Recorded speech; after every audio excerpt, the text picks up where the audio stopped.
BCCI ने KKR को order दिया है कि आप मुस्तफिजुर रहमान को रिलीज कर दीजिए। 9 करोड़ 20 लाख रुपए में आप खरीदे इस प्लेयर को, रिलीज कर दीजिए। उसके बदले में आप चाहे तो किसी और खिलाड़ी को रिप्लेसमेंट के तौर पर बिल्कुल साइन कर सकते हैं। बीसीसीआई आपको बिल्कुल अलाउ करेगी।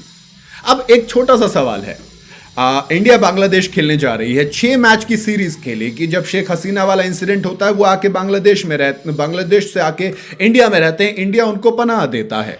फिर जयशंकर कहते हैं कि हम बांग्लादेश भी जाएंगे, लेकिन एक खिलाड़ी के तौर पर आप तमाम चीजों पर आवाज उठाते हैं। क्या ये दोगलापन नहीं है?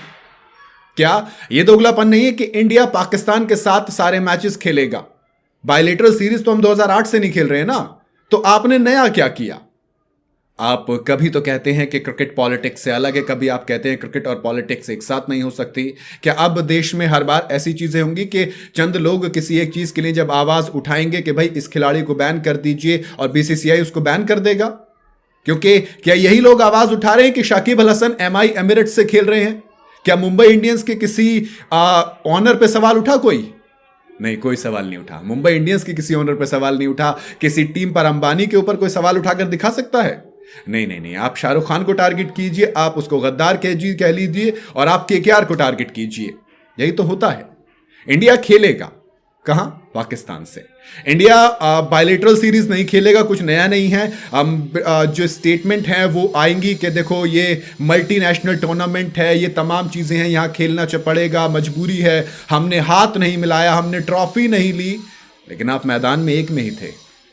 रही बात मुस्तफिजुर रहमान की, तो बांग्लादेश के साथ कभी तो कहा जाता है कि वो कोई एनिमी नेशन नहीं है, वहां पर जयशंकर जाएंगे।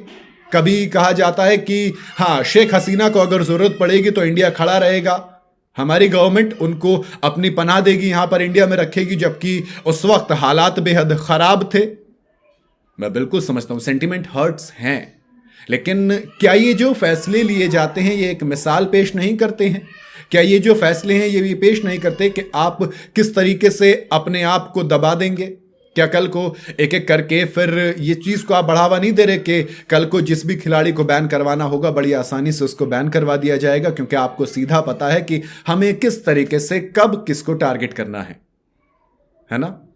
ये चीज तो होती आई है और यही चीज होती रहेगी, क्योंकि आप जब देखोगे कि ये तमाम चीज़ें होती हैं, कुछ ना कुछ इंसिडेंट हमेशा होते हैं, उन पर आवाज़ भी उठती है, कुछ लोग आवाज़ उठाते हैं, कुछ लोग किसी को भी गद्दार कह देते हैं, उसके ऊपर कोई सवाल नहीं उठाता कि आपने किसको गद्दार कहा, आप कैसे कितनी आसानी से इस लफ्ज़ का इस्तेमाल किसी के लिए कर लेते हो बिना ये सोचे कि उस पर क्या फ़र्क पड़ेगा, क्योंकि आप एक ऊंचे ओहदे पर आते हो।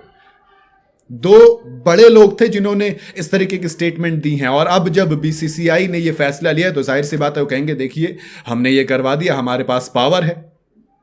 थोड़ा सा अजीब फैसला। एक तरफ बीसीसीआई बांग्लादेश खेलने के लिए इंडिया को भेजेगी भी, दूसरी तरफ मुस्तफिजुर रहमान को कह रही है कि आप आईपीएल नहीं खेल सकते, केकेआर आप इनको हटाकर दूसरे खिलाड़ी को ले लीजिए।